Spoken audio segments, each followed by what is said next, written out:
Hello students, we are studying sexual reproduction in flowering plants.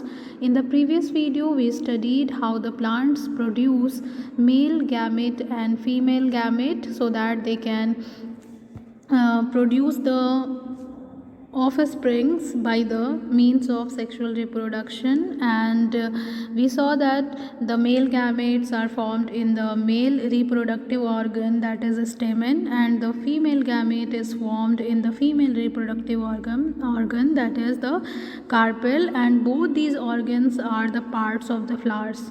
So today's topic is pollination and fertilization.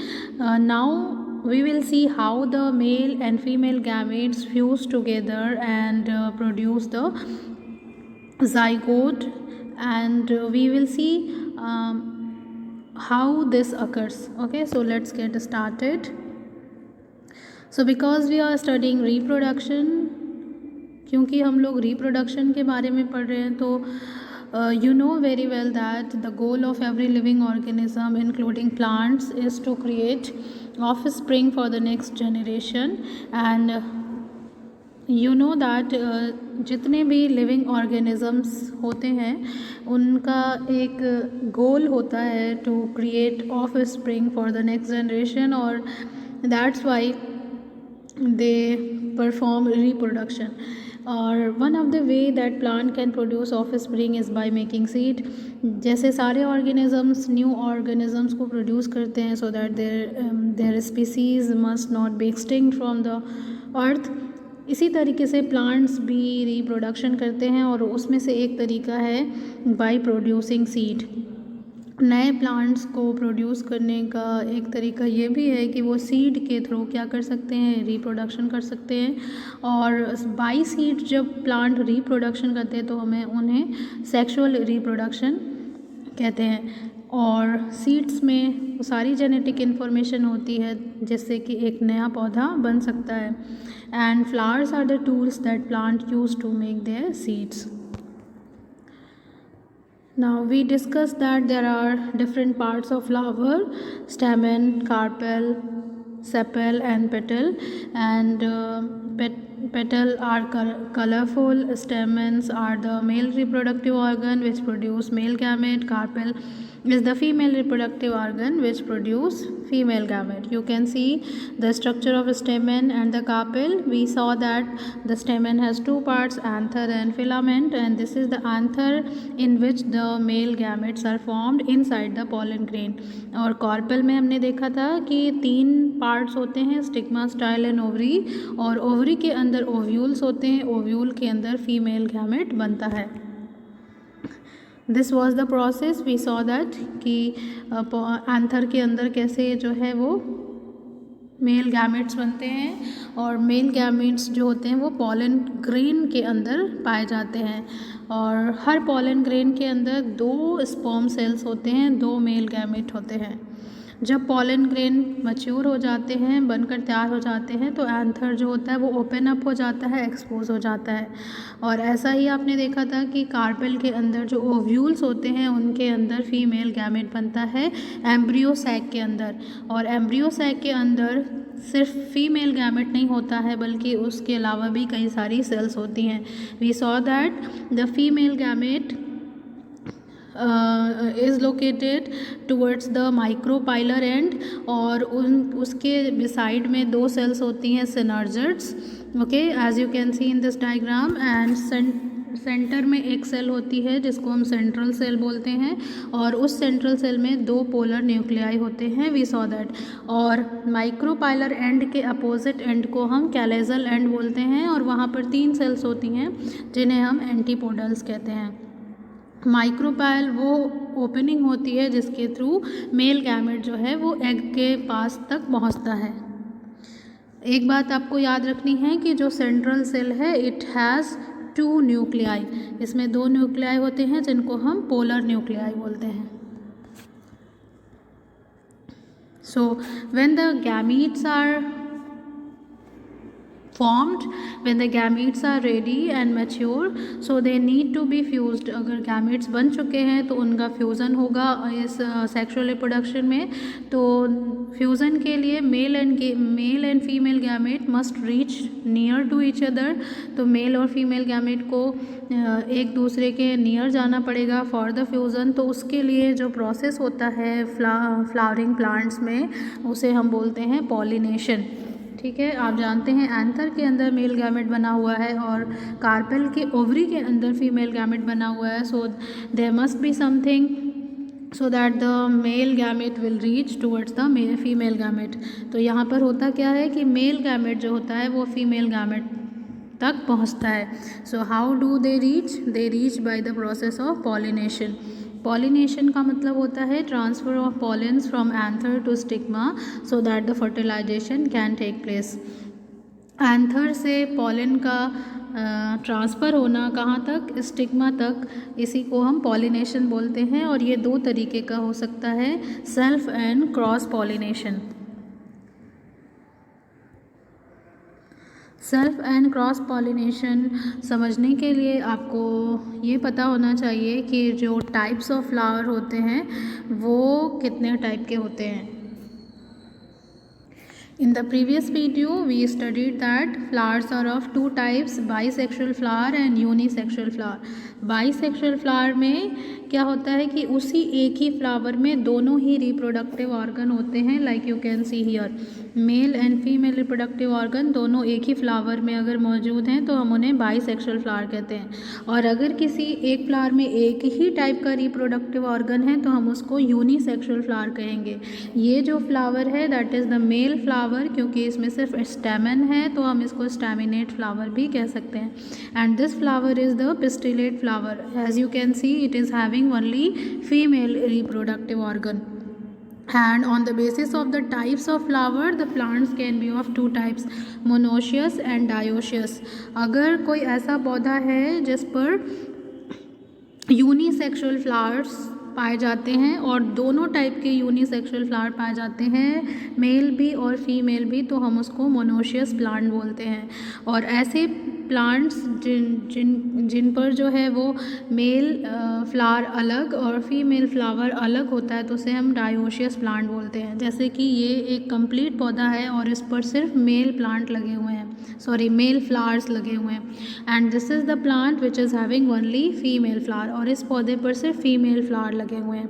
तो ये दोनों अलग अलग पौधों पर अलग अलग टाइप के फ्लावर लगे हुए हैं, तो हम इनको डायोशियस प्लांट बोलेंगे. ठीक है. और एक पौधा ऐसा भी हो सकता है जिसमें जितने भी फ्लावर्स होंगे वो सारे कैसे होंगे, बाइसेक्सुअल होंगे. Now come to the types of pollination. अब हम टाइप्स ऑफ पॉलिनेशन को समझ सकते हैं. पॉलिनेशन क्या है? Transfer and deposition of pollen on the stigma of the flower.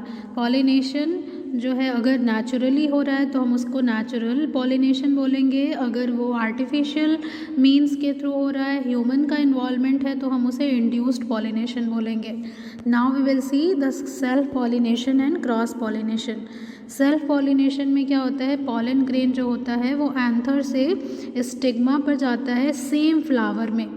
एक ही फ्लावर के अंदर जो एंथर है वहाँ से पॉलन ग्रेन उसी फ्लावर के स्टिग्मा तक जाएगा, तो हम उसको सेल्फ पॉलिनेशन बोलेंगे. एंड टेक्निकली हम इसको ऑटोगैमी बोलते हैं. ठीक है. और अगर ऐसा भी हो सकता है कि अगर कोई मोनोशियस प्लांट है और उस पर यूनिसेक्सुअल फ्लावर्स लगे हुए हैं तो उसी प्लांट के एक फ्लावर का पॉलन एंथर से उसी प्लांट के दूसरे फ्लावर के स्टिग्मा तक अगर पहुंचता है तो उसको भी हम सेल्फ पॉलिनेशन बोलते हैं. सेल्फ पॉलिनेशन पी प्लांट में, ग्राउंडनट में, बार्ली में, इन सब में देखा जा सकता है. Like you can see here, यहाँ पर आप इस डायग्राम से समझ सकते हैं. देखिए ये this plant is having so many flowers और इसमें सेल्फ पॉलिनेशन शो किया गया है. अगर मान लीजिए ये एक फ्लावर है और ये एक बाइसेक्सुअल फ्लावर है, मतलब कि इस फ्लावर में दोनों ही ऑर्गन्स मौजूद हैं, मेल रिप्रोडक्टिव ऑर्गन भी और फीमेल रिप्रोडक्टिव ऑर्गन भी, मतलब कि स्टेमन भी और कार्पेल भी। तो अगर एंथर इसी फ्लावर के स्टेमन से निकलकर इसी फ्लावर के स्टिग्मा तक पहुंचता है तो हम इसको सेल्फ पॉलिनेशन बोलेंगे। और ऐसा भी हो सकता है किसी इसी प्लांट के किसी फ्लावर का इस एंथर वो इसी प्लांट के दूसरे फ्लावर के स्टिग्मा तक पहुंच जाए तो हम इसको भी सेल्फ पॉलिनेशन ही बोलेंगे। As long as the plant is the same it will be called as self pollination. जब तक कि ये प्लांट एक ही रहेगा तब तक हम इसको सेल्फ पॉलिनेशन ही बोलेंगे। लेकिन अगर प्लांट चेंज हो जाता है, एक प्लांट के फ्लावर का पॉलन दूसरे प्लांट के स्टिग्मा तक अगर पहुंचता है तो then it will be called as cross pollination. Okay, तो क्रॉस पॉलिनेशन जो है वो सिर्फ डायोशियस प्लांट में हो सकता है और मोनोशियस प्लांट में भी हो सकता है, लेकिन जो सेल्फ पॉलिनेशन है वो सिर्फ बाइसेक्सुअल फ्लावर में और मोनोशियस प्लांट में हो सकता है। Now we will see the advantages of self pollination. Self pollination के क्या एडवांटेजेस हैं? Parental characters are preserved indefinitely, क्योंकि सेल्फ पॉलिनेशन एक ही पौधे में होता है तो जो उसका पेरेंटल कैरेक्टर है वो प्रिजर्व हो जाता है। And the flower need not to be large, flowers ज़रूरी नहीं है कि बहुत बड़े हों। And fragrance and nectar production is not required which saves considerable nutrient material of the plants. Disadvantage क्या है सेल्फ पॉलिनेशन का? कॉन्टिन्यूड सेल्फ पॉलिनेशन में lead to weakening of the offspring. अगर सेल्फ पॉलिनेशन कॉन्टिन्यूली काफ़ी generation तक होता है तो ये प्रोजेनी को ऑफ स्प्रिंग को वीक बना देता है और इनमें वेरिएशन के चांसेस कम हो जाते हैं। Seeds produced will be poor in quality, और सीड्स की क्वालिटी कम हो जाती है। The defective character of plants can not be eliminated, और अगर को प्लांट का कोई कैरेक्टर है जो डिफेक्टिव है और वो एलिमिनेट नहीं हो पाते हैं क्योंकि बार बार सेल्फ पॉलिनेशन में सेम जेनेटिक कैरेक्टर ही ट्रांसफ़र होते हैं पेरेंट से ऑफ स्प्रिंग में। Now we will talk about the cross pollination. Cross pollination में पॉलन ग्रेन जो होते हैं वो एंथर एक फ्लावर के एंथर से दूसरे फ्लावर के स्टिग्मा तक जाते हैं और दोनों ही फ्लावर के प्लांट्स क्या होते हैं? अलग अलग होते हैं, सेपरेट होते हैं। Technically it is called allogamy. Okay, जैसे कि sunflower, date palm and maize में। Cross pollination is favoured by certain adaptation. Cross pollination को फेवर करने के लिए कुछ एडाप्टेशंस प्लांट्स में होते हैं, जैसे कि प्लांट्स यूनिसेक्सुअल फ्लावर ही प्रोड्यूस करते हैं ताकि उनमें क्रॉस पॉलिनेशन हो सके, और वो बाइसेक्सुअल फ्लावर को अवॉइड करते हैं। Now we will see the agents of cross pollination. क्योंकि मेल गैमीट इमोटाइल होते हैं, वो खुद से मूव नहीं कर सकते हैं, तो पॉलिनेशन के लिए उन्हें एजेंट्स की, मीडिएटर की ज़रूरत होती है। और एजेंट्स ऑफ क्रॉस पॉलिनेशन को ब्रॉडली दो कैटेगरी में डिवाइड किया गया है, biotic agent and abiotic agent. Biotic agent में लिविंग ऑर्गेनिजम्स आते हैं जो पॉलन को एक एंथर से स्टिग्मा तक ट्रांसफ़र करने में हेल्प करते हैं, जबकि एबायोटिक एजेंट में वो सारे एजेंट्स या थिंग्स आती हैं जो नॉन लिविंग होते हैं। बायोटिक एजेंट्स की अगर हम बात करें तो बहुत सारे ऐसे लिविंग ऑर्गेनिजम्स हैं जो पॉलन को ट्रांसफ़र करते हैं फ्रॉम एंथर टू स्टिग्मा, जैसे कि एंटोमोफिली। एंटोमोफिली में पॉलिनेशन इंसेक्ट्स के थ्रू होता है। Secondly ornithophily. ऑर्निथोफिली में पॉलिनेशन के लिए बर्ड्स रिस्पॉन्सिबल होती हैं। एंड देन काइरोप्टेरोफिली, इसमें bats are responsible for the pollination. And then malacophily. Malacophily is brought about by the snails and slugs, like you can see in this pictures. And the next is myrmecophily, and इसमें जो है वो pollination ends के through होता है। And zoophily में other animals involve होते हैं जो पॉलिनेशन कैरी आउट करते हैं। एबायोटिक एजेंट को अगर आप देखें तो इसमें एनिमोफिली यानी कि बाय द विंड, जैसे कि वीट, मेज एंड कोकोनट में होता है। हाइड्रोफिली में क्या होता है, water is responsible for the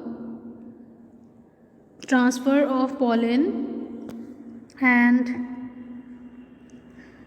hydrophily में आप देखेंगे कि इफ़ हाइड्रोफिली मतलब कि वाटर सरफेस के थ्रू, और हाइफाइड्रोफिली जिसमें वाटर करंट के थ्रू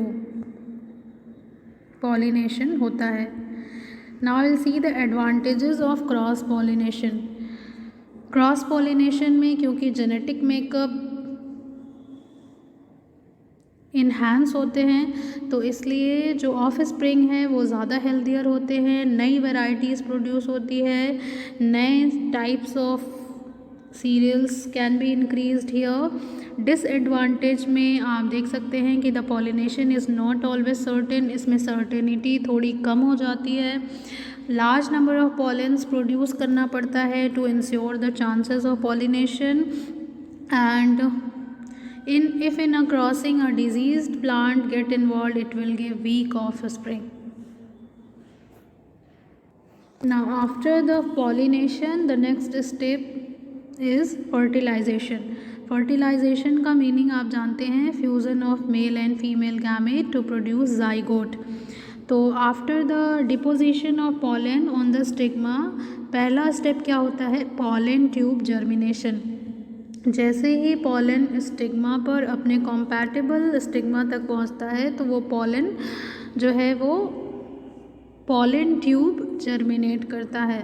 पॉलन ट्यूब जो जर्मिनेट होती है वो पॉलन के अंदर जो वेजिटेटिव सेल होती है उसके द्वारा की जाती है, और ये पॉलन ट्यूब धीरे धीरे डेवलप होकर ओव्यूल तक पहुंचती है inside the ovary.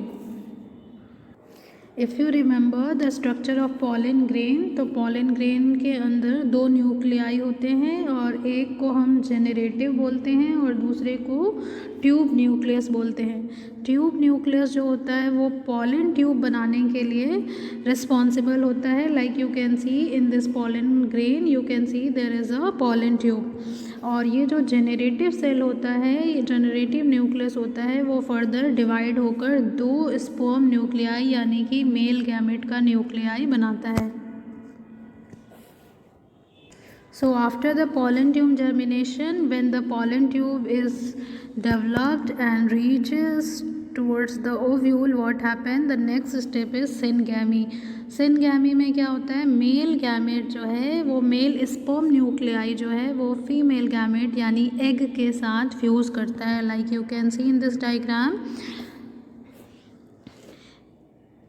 this pollen grain has been germinated and the pollen tube has been formed and two nuclei are descending towards the embryo sac. इसमें जो दो मेल न्यूक्लियाई हैं वो इस पॉलन ट्यूब के थ्रू एम्ब्रियो से sac में enter करते हैं, और जो स्पर्म न्यूक्लियाई पहले पहुंचता है वो एग सेल के साथ यानी कि फीमेल गैमेट के साथ फ्यूज़ करता है, और इसको हम बोलते हैं syngamy. After the syngamy, what happens? It is that phenomenon is called triple fusion. Triple fusion means the fusion of second gamete to the two polar nuclei of the central cell to make primary endosperm. पहला nuclei sperm nuclei जो है वो egg cell के साथ fusion करता है, और दूसरा जो मेल गैमेट होता है, स्पर्म न्यूक्लियाई होता है, वो जाकर सेंट्रल सेल के टू पोलर न्यूक्लियाई से फ्यूज़ करता है। क्योंकि सेंट्रल सेल में दो पोलर न्यूक्लियाई होते हैं और एक स्पर्म सेल का न्यूक्लियाई होता है, तो क्योंकि तीन न्यूक्लियाई आपस में फ्यूज़ करते हैं इसीलिए हम इसको ट्रिपल फ्यूज़न बोलते हैं। और इन दोनों ही इवेंट्स को यानी कि सिनगैमी और ट्रिपल फ्यूज़न को हम कलेक्टिवली डबल फर्टिलाइजेशन कहते हैं। डबल फर्टिलाइजेशन में क्या होता है कि पॉलन ग्रेन के अंदर जो 2 मेल गैमेट्स होते हैं उनमें से एक मेल गैमेट फीमेल गैमेट के साथ यानी कि एग के साथ फर्टिलाइज करता है, फ्यूज़ करता है, और जो सेकेंड गैमेट होता है वो एम्ब्रियो सैक के अंदर जो सेंट्रल सेल है और उसके अंदर जो पोलर न्यूक्लियाई है वो उसके साथ फ्यूज़ करता है। तो इन दोनों को ही हम कलेक्टिवली बोलते हैं double fertilisation. Now from this flow chart you can understand the double fertilization. Double fertilization having 2 events. One is syngamy, fusion of male gamete and egg, and the second event is triple fusion, fusion of male gamete and 2 polar nuclei. Syngamy के result में आपको क्या मिलेगा? Zygote जो कि diploid होगा, 2n number of chromosomes उसमें होंगे, और ट्रिपल फ्यूज़न के एंड में जो सेंट्रल सेल होगी वो कौन से सेल में कन्वर्ट हो जाएगी? एंडोस्पर्म, प्राइमरी एंडोस्पर्म सेल में कन्वर्ट हो जाएगी, और जिस उसमें नंबर ऑफ क्रोमोसोम्स क्या होंगे? 3n होंगे, ट्रिप्लॉयड होंगे। ठीक है, तो जाइगोट से फर्दर क्या बनेगा? एम्ब्रियो, और प्राइमरी एंडोस्पर्म से क्या बनेगा? एंडोस्पर्म। एंडोस्पर्म का काम होता है to provide nutrition to the growing embryo inside the seed.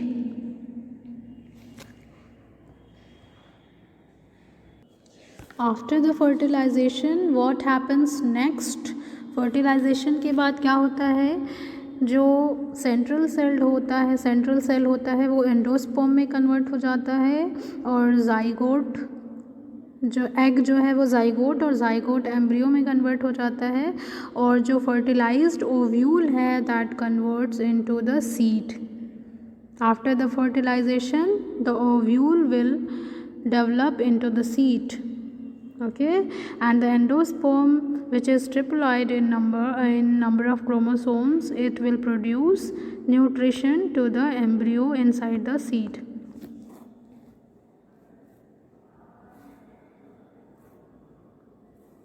The integument of the ovule will convert into the seed coat as well.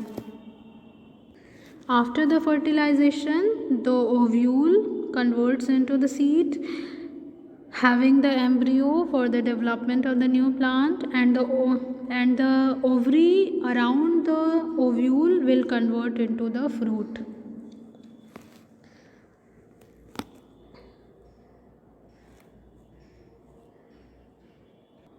So that's all for this video. Thank you.